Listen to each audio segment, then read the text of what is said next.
To my channel. देखिए आज का जो हमारा टॉपिक है वेक्टर का टॉपिक है। वेक्टर का आज हमारा सेकंड लेक्चर होगा।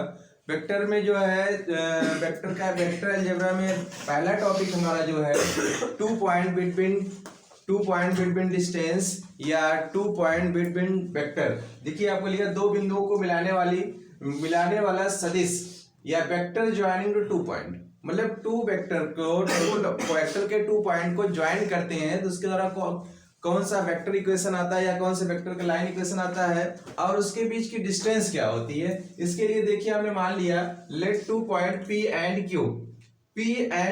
P देखिए ये x एक्सिस है, ये y एक्सिस है, ये z एक्सिस है। P और Q 2 पॉइंट जो है स्पेस में है जिसके P का वर्टेक्स है x1, y1, z1 और Q जो है x2, y2, z2। अब इन्हीं के बीच की डिस्टेंस निकालनी है। इसका कोई पोजीशन वेक्टर पोजीशन मान लेते हैं O से, जिसका ये हो गया यहाँ से ये पोजीशन यहाँ से ले लेते हैं तो इसका हो जाएगा पोजीशन। अगर हम OP की बात करें, position vector OP equal to करेंगे तो ये हो जाएगा ये हो गया x1 i cap, y1 j cap, z1 k cap और OQ इक्वल टू हो जाएगा x2 i cap, y2 j cap, z2 k cap. OP equal to x1 i cap, y1 j cap, z1 k cap और यहाँ x2 i cap, y2 j cap, z2 k cap. अब हमें क्या करना है, PQ की distance निकालनी है। PQ की डिस्टेंस निकालनी है तो PQ इक्वल टू आपको बताया गया था PQ इक्वल टू होता है OP vector minus OQ vector minus OP vector. PQ equal to अगर हमें निकालना होगा PQ वेक्टर इक्वल टू तो OQ वेक्टर माइनस OP, मतलब कि जब PQ का निकालते हैं तो OQ माइनस OP करते हैं ना। Position vector second position vector minus first position, मतलब कि Q का पोजीशन वेक्टर माइनस P का पोजीशन वेक्टर। अब OQ और OP की वैल्यू हमने ये दिया हुआ था, ये ला के आप पुट कर देंगे तो इस लाइन का अरेंज कर लेते हैं तो ये हो जाएगा OQ की वैल्यू x2। आप लोग साथ साथ नोट करते रहेंगे जिससे समझ में भी आता रहेगा। z2 k कैप और OQ माइनस ये हो जाएगा x1 i cap, y1 j cap plus z1 k cap. ठीक है, अब ध्यान दीजिए क्या हो जाएगा। अब OQ देखिए i और i में से i लेस करेंगे तो i कॉमन हो जाएगा, x2 minus x1 i cap plus y2 minus y1 j cap plus z2 minus z1 k cap. यही हमारा आ गया PQ की बीच की डिस्टेंस। वेक्टर रूप में 2 पॉइंट P और Q इस वेक्टर में है, स्पेस पे 2 पॉइंट P और Q है, उसके बीच की डिस्टेंस P और Q PQ इक्वल टू हो जाएगा x2 minus x1 i cap, y2 minus y1 j cap, z2 minus z1 k cap. ठीक है, अगर इसी को मॉड ले लेते हैं तो PQ के बीच की परिमाण में मतलब कि परिमाण डिस्टेंस आ जाएगा, उसके बीच की दूरी आ जाएगी। ठीक है, जल्दी नोट कर लीजिए। हाँ फिर से बता दिए गए। ओके, ये हो गया, कुछ यहाँ तक हो गया ना? नहीं सर जी। देखिए इसके आगे देखते हैं। देखिए इसका ये पोजीशन यहाँ पे वो था, इसका डायरेक्शन आपका इधर से इधर और ये था। ठीक है, अब देखिए हमें इसके बीच की डिस्टेंस PQ की डिस्टेंस निकालना है तो इसी का क्या लेंगे, मॉड ले लेंगे। PQ वेक्टर का मॉड ले लेते हैं तो ये आपका PQ डिस्टेंस। तो मॉड लेते समय क्या होता है कि i और j k का कोफिशिएंट जो होता है वो होल स्क्वायर में हो जाता है, मतलब x2 माइनस x1 का whole square plus y2 minus y1 का whole square plus z2 minus z1 का होल स्क्वायर। Whole square. तो ये आपका हो गया बीच की डिस्टेंस, ठीक है, ये नोट कर लीजिए। अब नेक्स्ट फार्मूला हमारा आता है सेक्शन फार्मूला। कौन सा फार्मूला? Section formula. सही मॉड में इसलिए लिए का कि दूरी माइनस में नहीं होती। हाँ, डिस्टेंस कभी निगेटिव नहीं होती, इसलिए इसको मॉड में ले लिया जाता है। सर Z2 माइनस Z1 के बाद क्या लिखे हैं? 2 है सर वो। x2 माइनस x1 का whole square, y2 minus y1 का whole square, z2 minus z1 का होल स्क्वायर रूट के अंदर हो गया? हो गया सर। नेक्स्ट हेडिंग डालिए सेक्शन फार्मूला।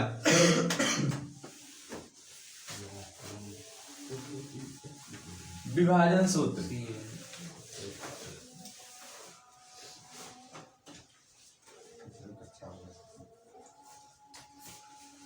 जिसे हम कहते हैं विभाजन का स्थित सदिश।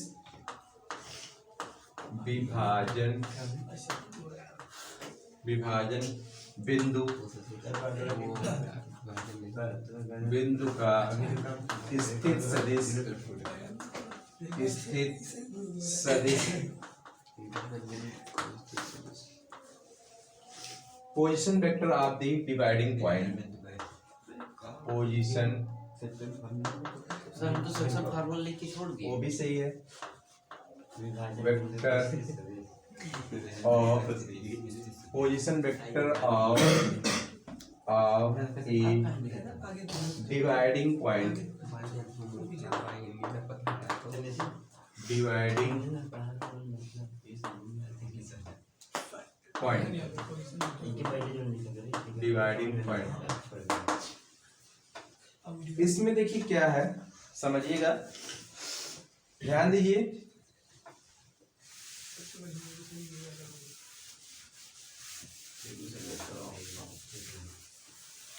स्पेस में कोई 2 पॉइंट मान लिया हमने। ये लाइन आपका है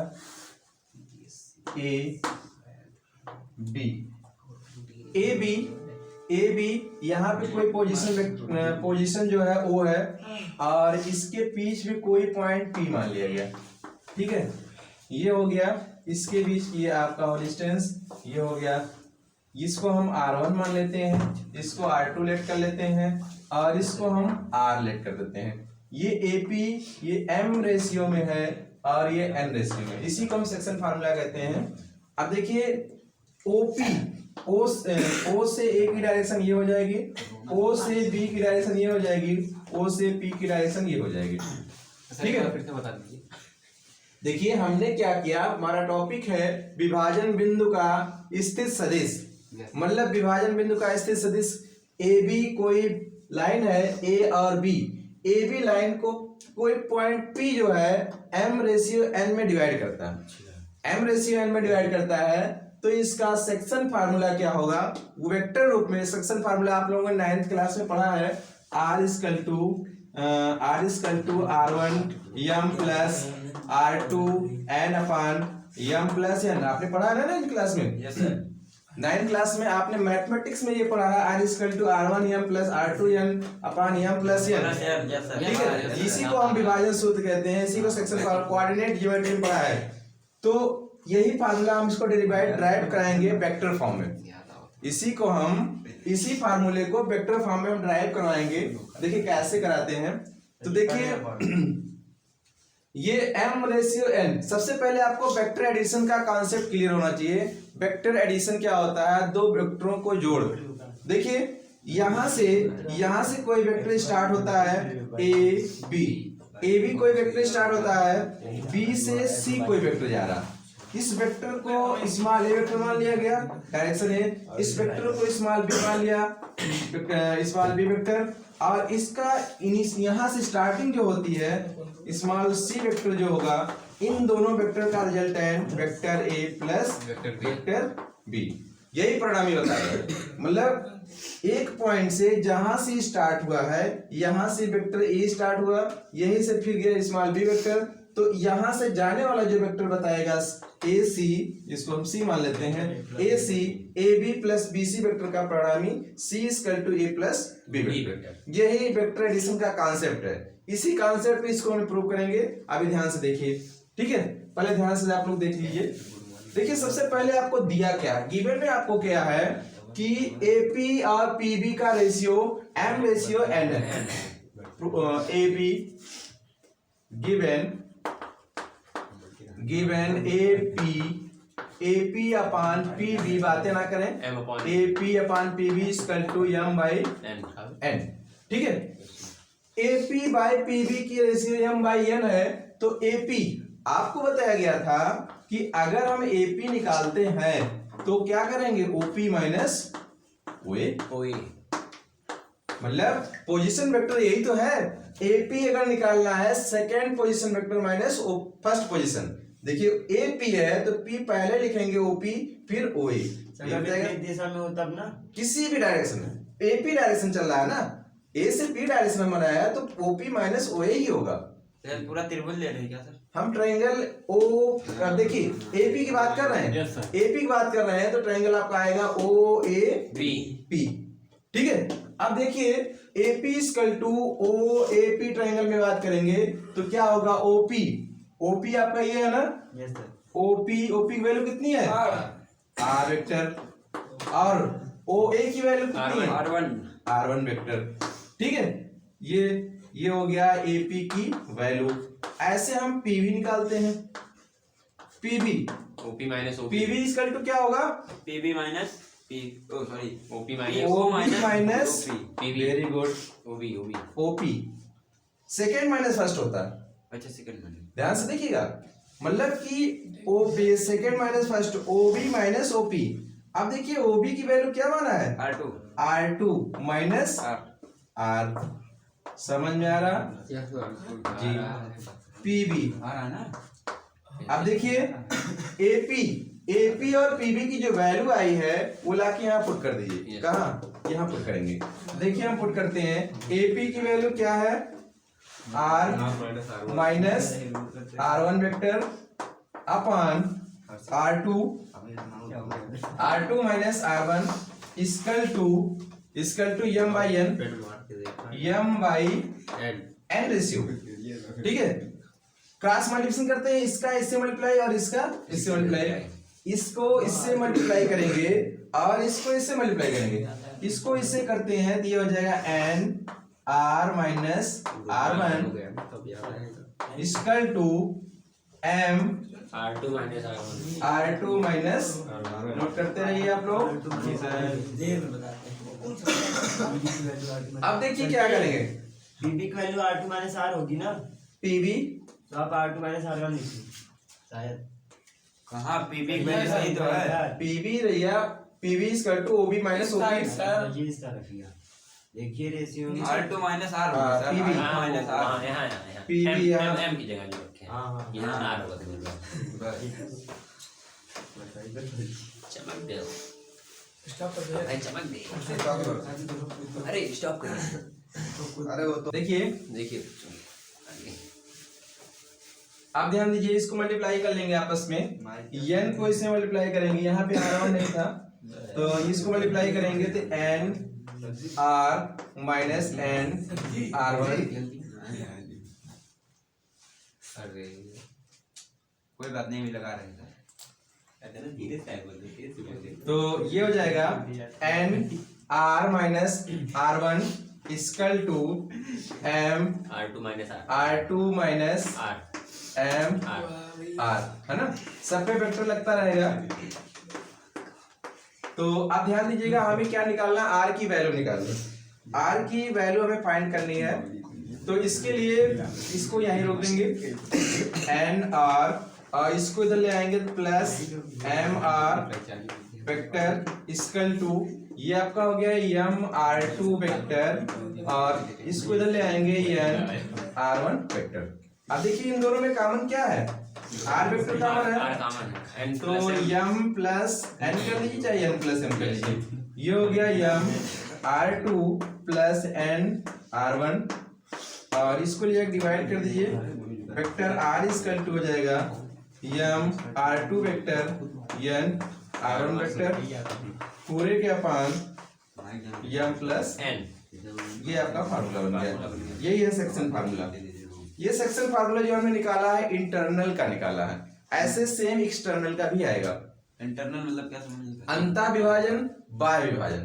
अरे यार आपने पढ़ा था ये अंता विभाजन का ये प्लस में है, बाह्य विभाजन का ये चीज माइनस में है। ठीक है, इसलिए तो उसको भी देख लीजिए जल्दी से। सर जी उसको देखने की क्या जरूरत है, वही माइनस लगाते हैं बस। अब हम जो है अभी जो आपको बताए हैं इंटरनल का बताए हैं, आप देखिए एक्सटर्नल पॉइंट। एक्सटर्नल पॉइंट के लिए क्या है, अभी जैसे जैसे हमने अभी खींचा था इंटरनल का वैसे एक्सटर्नल बना लेंगे। एक्सटर्नल पॉइंट के लिए बाह्य बिंदु के लिए एक्सटर्नल पॉइंट बाह्य विभाजन, इसके लिए भी ध्यान दीजिए। इसके लिए एक्सटर्नल पॉइंट के लिए सेम ऐसे ये भी रहेगा ए यहाँ पे हम सर ये पूरा हेडिंग ऐसे ही पड़ेगा ना। हाँ ऊपर तो वही है, खाली इसको बढ़ा लीजिए एक्सटर्नल पॉइंट बाह्य विभाजन उसी में। अब देखिए ए और बी है, समझते रहिए। और यहाँ पे हो गया सी करिए तो पी कर लीजिए, पी कर लिया। पोजीशन ओ हो गया। ओ से देखिए इसको मिला दिया, इसको मिला दिया और ये ओपी मिला दिया। ध्यान दीजिएगा, ये हो गया ए R1, ये हो गया R2, ये हो गया R। ए से पी की डिस्टेंस आपकी टोटल हो गई यम रेशियो है, बी से पी की n हो गई। ठीक है, तो गिवन में क्या कहा है, गिवन में है कि AP vector AP upon P BP, vector AP upon BP equal to m ratio n। ध्यान से देखिएगा, अब की बार क्या है एक्सटर्नल पॉइंट में ए बी जो है, ए बी के बाह्य पॉइंट एक्सटर्नल पॉइंट पी पे हमें रेशियो निकालना है। जो पी से ए के बीच की डिस्टेंस यम है, पी से बी के बीच की डिस्टेंस जो है एन है। ठीक है, माइनस नहीं है, डैश लगा हुआ है। अब जो है ओ से इस पोजीशन वेक्टर ओ से एपी की पोजीशन R1 है और ओ से पी की पोजीशन R है, ओ से बी की पोजीशन R2 है। ठीक है, तो देखिए रेशियो आपको क्या दिया, AP vector ratio BP vector. अब देखिए एपी और बीपी की वैल्यू निकाल करके लाके यहाँ पुट कर दे, फिर वैसे सेम कैलकुलेशन करेंगे, आपका फार्मूला ड्राइव हो जाएगा। तो देखिए आप लोग देखते रहें, समझते रहें। एपी हाँ नोट भी करते रहें। इसका एपी क्या डालेंगे, एपी इक्वल टू क्या हो जाएगा, ओपी माइनस ओए। तो ओपी माइनस ओए, ओपी को क्या कहते हैं भैया, आर कहते हैं। ओए को क्या कहते हैं, R1 कहते हैं। ऐसे बीपी, बीपी को क्या कहते हैं, OP minus OB, BP, OP minus OP minus OB, ये तो कहेंगे ना। तो ओपी की वैल्यू क्या है, आर है, और ओबी की वैल्यू R2 है। समझ में आ रहा जी सर। अब इन दोनों की वैल्यू ला करके ऊपर पुट कर दीजिए, समझना क्या, ऊपर ला के यहाँ पुट कर दीजिए। तो एपी की वैल्यू क्या आई है, R माइनस R1, और बीपी की वैल्यू आई है, ये हो गया R minus R2 equal to m by n. इसका इसे मल्टीप्लाई, इसका इसे मल्टीप्लाई, इधर रेस करें। जी सर, जी सर मिटाइए। चलिए आप लोग जल्दी नोट करते रहें। इसका ऐसे करेंगे एन, ये हो जाएगा R minus R1 equal to ये हो जाएगा यम, ये हो गया R माइनस R2। सब पे वेक्टर जरूर लगेगा, वेक्टर सब पे जरूर लगाना, वेक्टर कंपल्सरी है। सब पे वेक्टर लगा डालिए। अब देखिए एम को अंदर मल्टीप्लाई करेंगे और एम को मल्टीप्लाई करते हैं, तो ये हो जाएगा n R vector n R1 vector equal to m R vector और माइनस यम R2 वेक्टर। अब इधर तो हमारे ख्याल से हो गया होगा। देखिए अब ये हम क्या करते हैं, इसको हम इधर रोकते हैं और इसको इधर ले आते हैं। N R vector minus m R vector equal to उधर आपका है माइनस एम R2 वेक्टर और ये उधर जाएगा ये एंड प्लस में हो जाएगा एन प्लस R1 वेक्टर। ठीक है, इन दोनों में R1 का R वेक्टर कॉमन है, तो n माइनस m ये हो गया, और ये बचा आपका, इसको m R2 vector plus n R1 vector.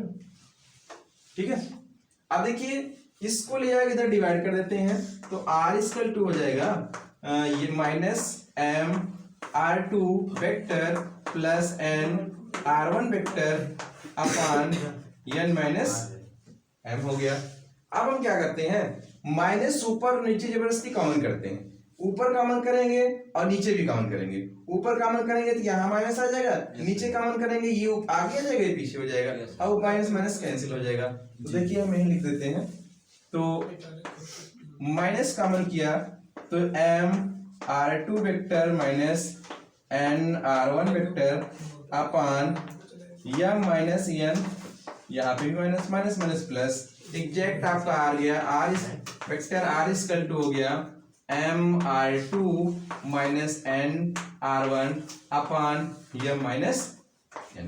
ये हमारा है एक्सटर्नल पॉइंट के लिए, एक्सटर्नल पॉइंट के डिवीजन के लिए ये हमारा फार्मूला आ गया, R equal to m R2 minus n R1 upon m minus n। ठीक है, तो देखिए हमारा शॉर्ट टॉपिक्स हो गया। अब आएंगे हम एनसीईआरटी बुक से एक्सरसाइज 10.2 तो साइड हो गया। नुकसान करेगा नहीं बोल रहे हैं वीडियो में कंजर्वेटिव और इंसेंटिव।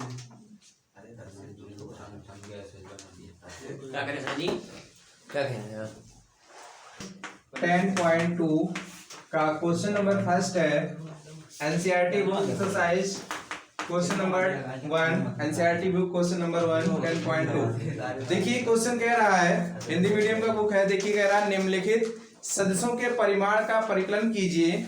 a इक्वल टू दिया है, a equal to vector a equal to दे रखा है i plus j plus a दे रखा है, और b इक्वल टू दिया है वेक्टर 2i माइनस 7j और माइनस 3k दे रखा है, c इक्वल टू दे रखा है 1/√3 i cap plus 1/√3 j cap minus 1/√3 k cap. मिल गया सब लोग को? यस। एबीसी की वैल्यू दिया गया, निम्नलिखित सदस्यों के परिमाण का परिकलन किए। केवल मॉड निकालना, परिमाण जो कहेगा इन सबका हम मॉड निकाल देंगे। मॉड निकालने का फार्मूला आपको बताया गया था। सपोज मान लिए ए वेक्टर कोई है, इसको xi plus yj plus z के हमने कहा, ठीक है। अगर इसका मॉड लेते हैं तो देखिए मॉड इक्वल टू होता है √x² plus y² plus z²। कहने का मतलब ये है i का कोफिशिएंट जो होगा उसका होल स्क्वायर, y का j का कोफिशिएंट जो होगा उसका होल स्क्वायर, k का जो कोफिशिएंट होगा होल स्क्वायर। ठीक है, इसी फार्मूले पे फटाफट निकालते हैं। ध्यान से देखिए, ध्यान से आप लोग देखिए, a है, यहाँ पे a का मॉड लेते हैं, mod of a equal to हो जाएगा क्या, i का कोफिशिएंट यहाँ क्या 1 है, 1 का स्क्वायर, j का कोफिशिएंट 1 है, 1 का स्क्वायर, k का कोफिशिएंट 1 का स्क्वायर, तो 1 का स्क्वायर 1, 1 का स्क्वायर 1, 1, ये हो गया √3। मॉड ऑफ a कितना आ गया √3। ऐसे ही मॉड ऑफ b निकालिए, फटाफट मॉड ऑफ b निकालिए। देखिए हम डायरेक्ट करते हैं, mod of b equal to ये हो जाएगा √ कितना हो जाएगा 2 का स्क्वायर और -7 का स्क्वायर और -3 का स्क्वायर। कितना आएगा जल्दी बताइए आप लोग, कमेंट करिए जल्दी से। 2 का स्क्वायर कितना होगा 4 हो गया, और ये हो गया 7 से 49 और ये हो जाएगा 3 से 9। ऐड करिए जल्दी बताइए कितना आएगा 62। Yes sir. 9 9 18 18 18 4 2 और 4 5 62 है ना, राइट। बी आपका मॉड ऑफ बी आ गया, यहाँ आपको ऐसे लगाएंगे mod of B equal to हो जाएगा √62। ठीक है, ऐसे ही हम सी का भी निकालते हैं। जरा सी का आप लोग भी निकालिए। सर आएगा समझ वन आएगा। निकाले किसी फॉर्मूले पे निकाले हैं। अभी हमने फार्मूला लिखा था भैया। ये सी का वन आएगा मॉड पीटी वाला। हाँ ये ध्यान दीजिए, अगर अभी भी डाउट है तो हम सी निकाल रहे हैं, आप ध्यान से देख लीजिए। वन आएगा। सी का देखिए, हाँ? सी का मान निकालते हैं। Vector C mod equal to देखिए अंडर रूट क्या हो जाएगा, आई का कोफिशिएंट क्या 1/√3 का होल स्क्वायर, 1/√3 का होल स्क्वायर, 1/√3 का होल स्क्वायर। हाँ प्लस हो जाएगा वो उसका। ठीक है। एक बार सूत्रों लिख दीजिए। भैया अभी फार्मूला में हमने लिखा था, ये mod PT equal to x2 - x1 वाला। हाँ 1/√3 ये हो जाएगा, 1/3 हो जाएगा, बातें नहीं। ये देखिए 1/√3 का स्क्वायर हो गया प्लस 1/3, ये कितना हो जाएगा? एलसीएम सेम है, 1 + 1 + 1/3 कितना हो जाएगा? 3/3 तो हो जाएगा 3/3 कट जाएगा इक्वल टू 1। तीसरा मतलब हो गया मॉड ऑफ सी कितना हो जाएगा? ठीक। Yes sir. आइए question number second.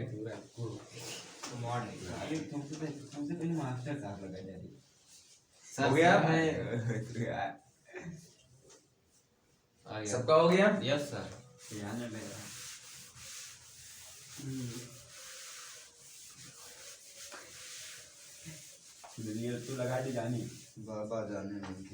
Question number second कह रहा है, बातें नहीं, क्वेश्चन नंबर सेकंड को ध्यान से सुनिए।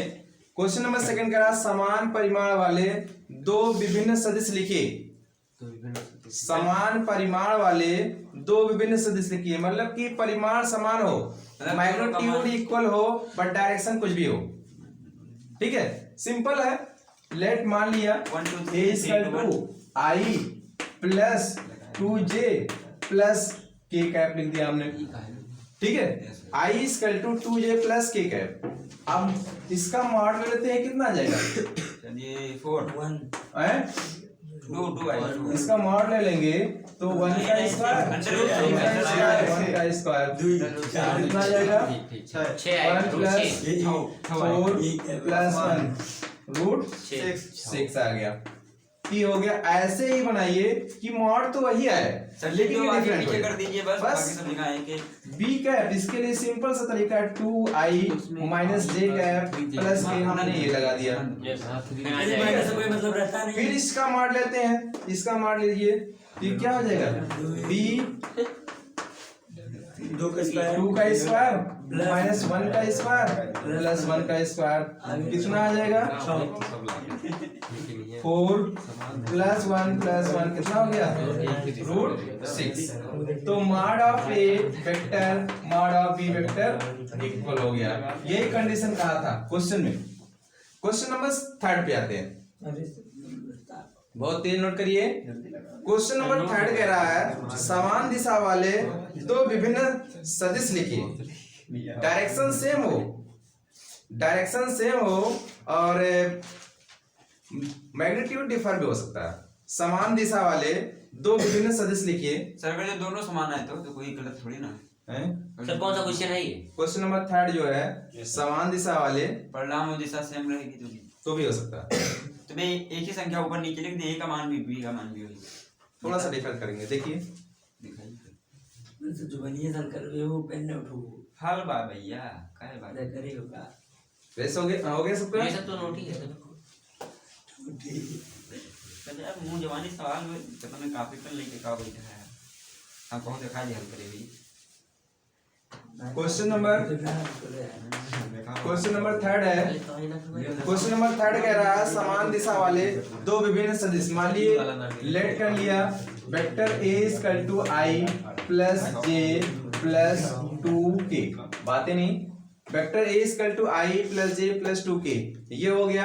वेक्टर b = मान लिया i 2i + 2j + 2k।